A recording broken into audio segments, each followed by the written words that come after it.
kita akan bersama melihat sebenarnya apa itu gereja. Yang pertama,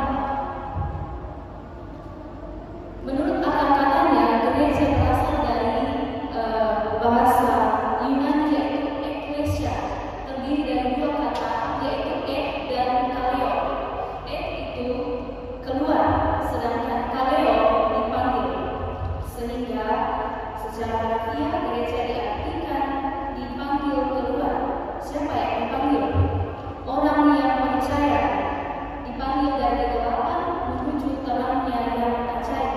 Jadi akar katanya gereja itu adalah eklesia, artinya dipanggil keluar. Dia berada di kehidupan lama tanpa Allah menuju terang ajaib, di mana Allah ada di situ melalui pengorbanannya di kayu salib. Jadi hubungan Allah itu sudah mulai kembali dengan manusia melalui pengorbanan Yesus di kayu salib. Karena sebelumnya kita terhalang dengan Allah oleh dosa. Kemudian yang kedua, berdasarkan para ahli, yang pertama menurut Calvin menyatakan bahwa gereja adalah komunitas yang dipanggil mendengar firman Allah, mengikuti Tuhan dan hidup sesuai kehendaknya. Mendengar firman Allah, mendengarkan seperti saat kita mendengarkan khotbah. Yang kedua, mengikuti Allah, menjadi pengikutnya seperti pengakuan kita bahwa saya dan rekan-rekan adalah pengikut Kristus. Kemudian hidup sesuai kehendaknya. Firman yang kita dengar melalui khotbah kita terapkan di dalam kehidupan kita sehari-hari. Yang kedua, dari Emil Brunner, dia mengatakan gereja adalah persekutuan yang hidup. Persekutuan, kita garis bawahi kata persekutuan yang hidup, lahir dari pewartaan Injil. Pewartaan Injil adalah seperti saat kita mengikuti ibadah-ibadah, itulah pewartaan Injil, dan dijiwai oleh Roh Kudus. Ketika kita mendengarkan firman Allah, kita tidak mendengarkannya sendiri, tetapi Roh Kudus yang mendiami diri kita yang telah dikaruniakan dicurahkan oleh Allah, dialah yang membantu kita memahami setiap firman yang kita dengar. Jadi jangan saudara-saudara katakan, saya sangat hebat, hari ini saya memahami bahwa katanya firman Tuhan dilarang membunuh, dilarang mencuri dan lain sebagainya. Salah. Yang membantu kita memahami semua itu adalah Roh Kudus yang dikirimkan Tuhan di dalam diri kita, yang diam bersama-sama dengan kita. Sambungannya yang bertujuan membangun hubungan dengan Allah.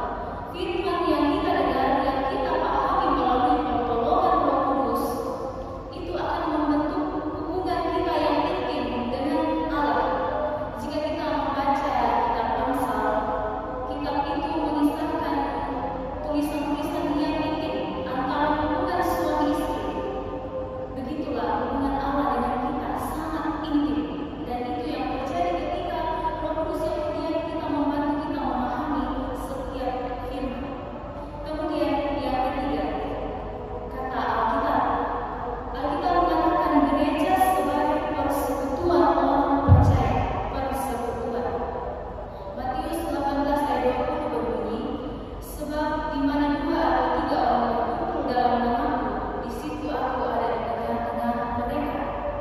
Kira-kira contohnya ini saat kita beribadah, meskipun yang datang satu dua orang, yang datang cuma pelayan dengan tuan rumah dan satu liturgis, tidak masalah. Allah ada di situ dan bersama-sama dengan kita. Inilah kata Alkitab bahwa itulah gereja saat kita bersatu. Jadi dari pemahaman kita dari ketiga hal, dari akar kata, dari para ahli, dari Alkitab, dapat disimpulkan bahwa gereja adalah orang-orang percaya yang dipanggil dari kegelapan menuju terangnya yang ajaib, dengan bersekutu dalam Kristus untuk memberitakan perbuatan Allah kepada dunia. Orang-orang yang dipanggil dari kegelapan bersekutu dengan Allah, lalu persekutuan itu menciptakan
persekutuan mahasiswa pelajar, mahasiswa pemasa, ada persekutuan doa, ada GMKI itu juga merupakan suatu persekutuan. Nah, ini yang dimaksudkan, mereka memiliki tujuan yang sama. Tujuan mereka sama. Jika kita membawanya ke dalam konteks Kristen, kekristenan, persekutuan kita tujuannya adalah bersama-sama mendengarkan firman Allah, memahaminya, melakukan dalam kehidupan sehari-hari dan diwartakan kepada sesama kita. Yang kedua, kerjasama atau perserikatan antara dua pihak atau lebih. Di dalam persekutuan tentunya tidak satu orang kan? Nah, ada beberapa orang. Kemudian, menurut iman Kristen, persekutuan adalah hubungan yang erat antara orang percaya dengan Tuhan. Persekutuan adalah hubungan yang erat antara orang percaya dengan Tuhan. Artinya hubungan pribadi kita, saya dan teman-teman, bukan saya bersama teman-teman. Saya sendiri, pribadi saya sendiri bersama Tuhan. Kemudian dengan sesama orang percaya. Artinya persekutuan itu adalah hubungan kita dengan Tuhan dan hubungan kita dengan sesama manusia. Persekutuan bukan sekedar kebersamaan fisik, tetapi melibatkan ikatan rohani yang dalam sebagai anggota tubuh Kristus. Ikatan rohani kita dengan Allah itu kuat sebagai tubuh Kristus. Tubuh kita itu tidak berdiri sendiri. Adakah tangan kita bisa pergi ke kamar mandi sendiri dan kepalanya kakinya tinggal? Tentunya tidak. Tetapi kita utuh. Demikianlah persekutuan dengan Kristus. Secara luas, persekutuan mencakup saling berbagi, mendukung, menguatkan, dan bertumbuh dalam iman bersama-sama. Mendukung, menguatkan. Inilah bentuk-bentuk persekutuan. Jadi ketika persekutuan itu menjatuhkan sesamanya, itu bukan persekutuan yang sehat. Itu harus diperbaiki. Ayat Alkitab mengenai persekutuan yaitu yang pertama dari 1 Yohanes 1 ayat 3. Apa yang telah kami lihat dan yang telah kami dengar itu kami beritakan kepada kamu juga, supaya kamu pun beroleh persekutuan dengan kami. Dan persekutuan kami adalah persekutuan dengan Bapa dan dengan Anaknya Yesus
menemukan identitas dan tujuan dalam Kristus.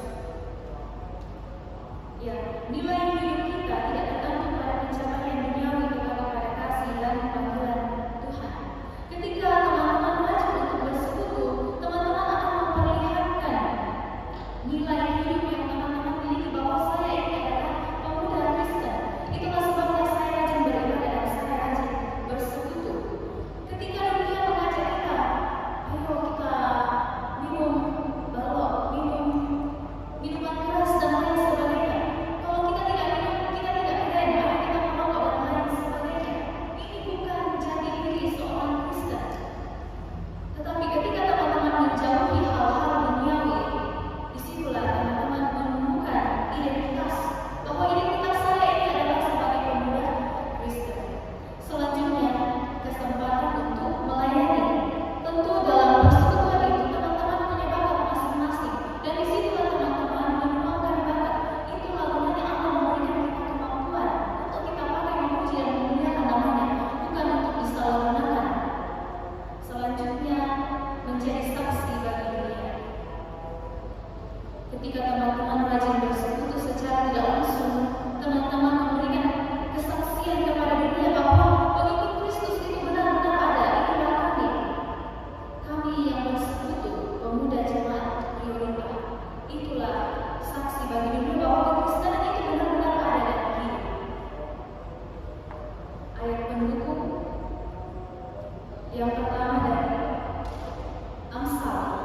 Amsal 27 ayat 17. Besi menajamkan besi, orang menajamkan sesamanya.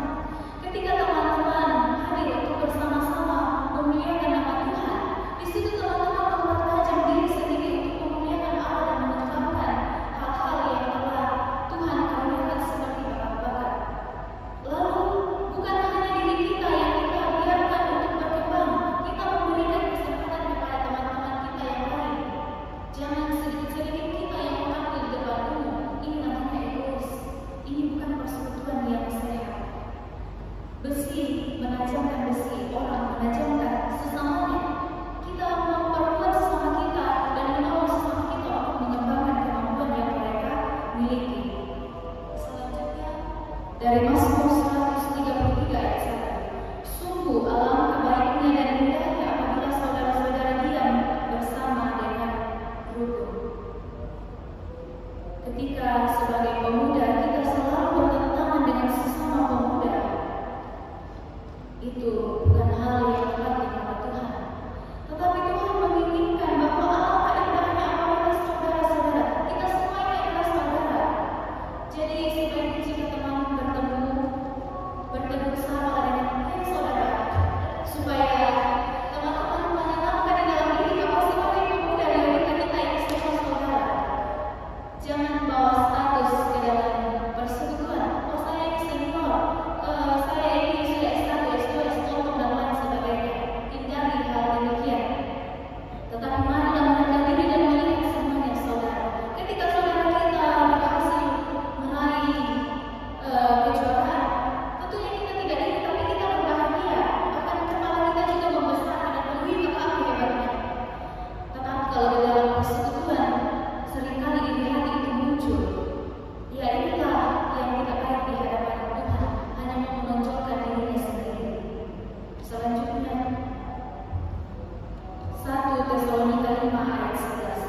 Karena itu nasihatlah seorang akan yang lain dan saling membangunlah kamu seperti yang memang kamu lakukan. Persekutuan pemuda tentunya akan membangun teman-teman. Kecuali jika teman-teman memandang persekutuan itu sebagai hal yang negatif, teman-teman akan menjatuhkan diri sendiri. Selanjutnya apa saja bentuk-bentuk persekutuan Kristen? Ada ibadah pemuda. Ya, sebagai persekutuan tentunya harus ada ibadah. Kedua, retret atau camp rohani. Ya, pasti teman-teman sudah pernah lakukan ini semua. Hanya mungkin terputus karena satu dan lain hal. Selanjutnya, pendalaman Alkitab. Selanjutnya, pelayanan sosialisasi. Nah, ini juga yang diinginkan oleh gereja. Kita bersekutu itu bukan hanya untuk mendengarkan firman Allah, tetapi memberikannya kepada sesama.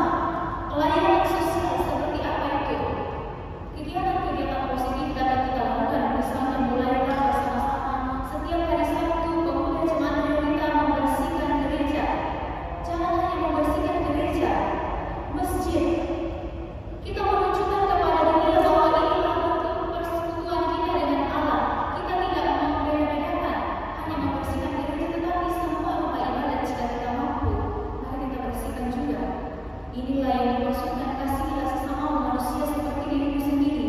Jangan dibeda-bedakan. Kemudian komunitas minat bakat. Mungkin ada teman-teman yang kita menari, bergabung dengan sesama yang kita menari di gereja, lalu tampilkan setiap minggu saat Natal dan lain sebagainya. Mungkin ada yang bisa menyanyi, buat kelompok menyanyi. Selanjutnya persekutuan online. Selanjutnya sesi doa bersama. Nah, persekutuan online ini sebenarnya sangat bagus jika diterapkan, karena sekarang itu anak muda matanya bisa 24 jam hanya di HP. Tapi yang terkenal kalau kita mendengarkan khotbah online terpaksa. Kiranya ketika kita membangun sebuah persekutuan online, singkat saja misalnya doa malam bersama dan banyak hal. Jangan kita mencari kelemahan dari online itu, jadikan buruk dan lain sebagainya. Itu artinya kita belum sepenuhnya mencintai persekutuan. Ketika kita mencintainya, kita akan mengusahakan banyak hal agar persekutuan ini bisa kita laksanakan. Selanjutnya, dampak negatif hidup tanpa persekutuan. Yang pertama, iman lemah dan mudah goyah. Ketika teman-teman selalu menghabiskan waktu dengan kegiatan duniawi, teman-teman pasti akan melupakan bagaimana Allah menolong teman-teman dalam kehidupan sehari-hari. Hal ini banyak dialami oleh orang.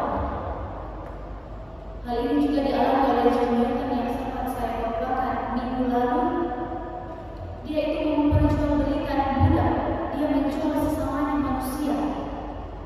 Dia memperoleh penghasilan dari hal itu karena tidak perlu mencari modal, cukup cari orang yang seperti sudah meninggal di pinggir jalan, diambil lalu dijual, kita mendapat keuntungan.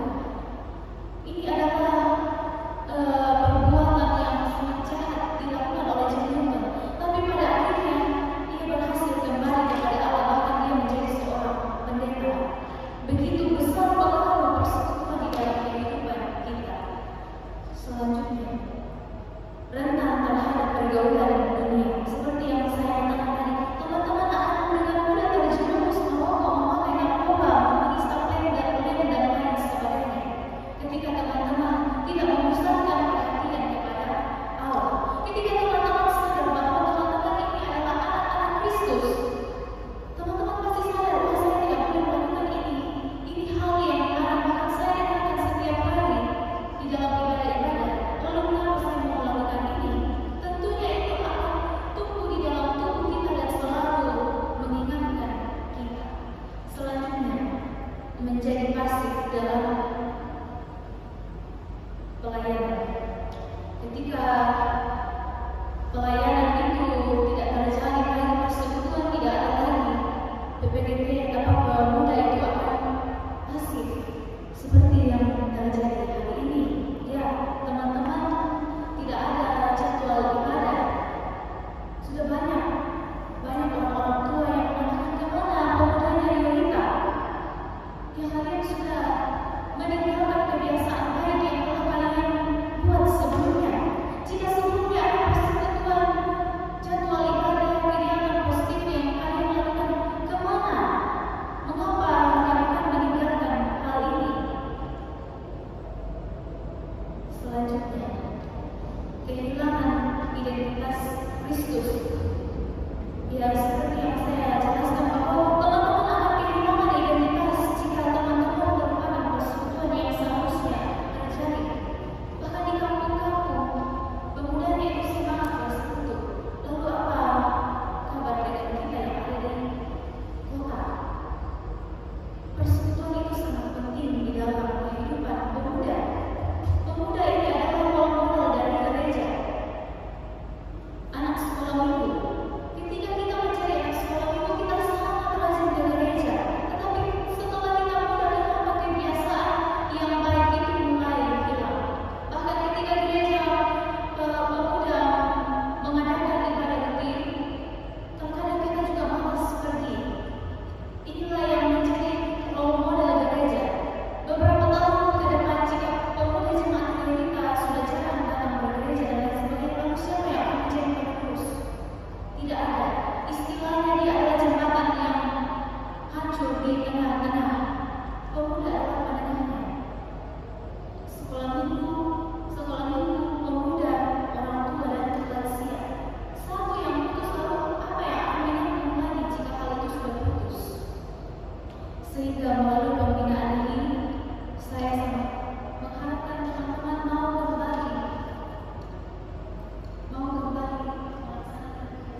Silakan Putri.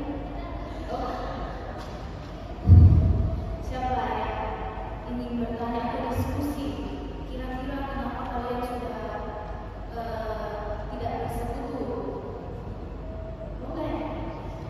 Awalnya itu seperti apa? Sehingga ibadah-ibadah itu tiba-tiba putus, tidak berlanjut.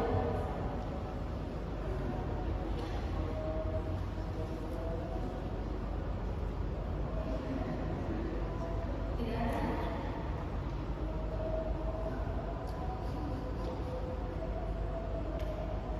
Ya, silakan Bapak Taufik.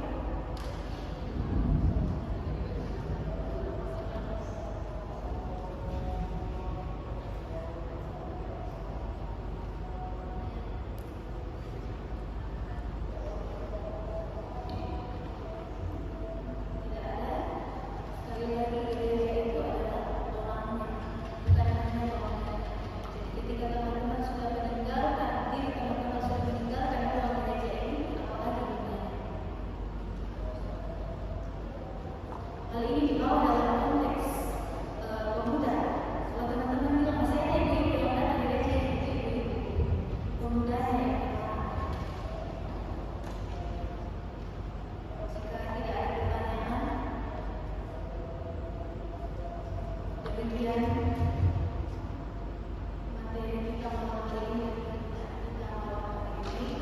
Saya mengucapkan banyak terima kasih kepada teman-teman yang telah hadir di pembinaan malam hari ini. Saya mohon maaf jika ngomong saya kurang karena saya sedang sakit. Satu usul dari saya untuk teman-teman, bolehkah minggu-minggu ke depan teman-teman kembali melaksanakan ibadah rutin? Untuk pertemuan awal tidak usah cari rumah. Ini rumah kita di gereja. Boleh ibadah di sini. Kemudian yang positif lainnya, teman kita April, kakak April, kesusahan membersihkan gedung gereja sendirian. Jangan bilang kan dia sudah digaji. Ini adalah untuk persekutuan juga, mengasihi dan menolong sesama. Bolehkah setiap hari Sabtu teman-teman juga datang untuk membersihkan gereja, setidaknya satu minggu dan lain sebagainya. Karena teman-teman juga memakai ruang ini, bukan hanya April yang memakai. Bagaimana